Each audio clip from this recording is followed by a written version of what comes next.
Alam mo ba na merong mga puno na ginagawang water tank?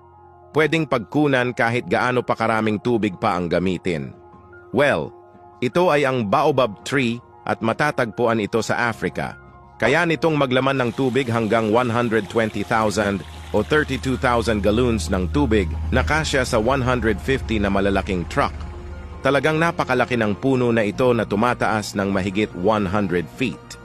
At ayon pa sa pagsasaliksik, kaya nitong tumagal ng 3,000 years.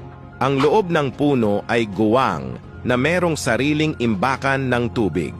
Kaya kapag nasobrahan na ng tagtuyo sa lugar, ay dito kumukuha ng tubig ang mga katutubong African para makasurvive.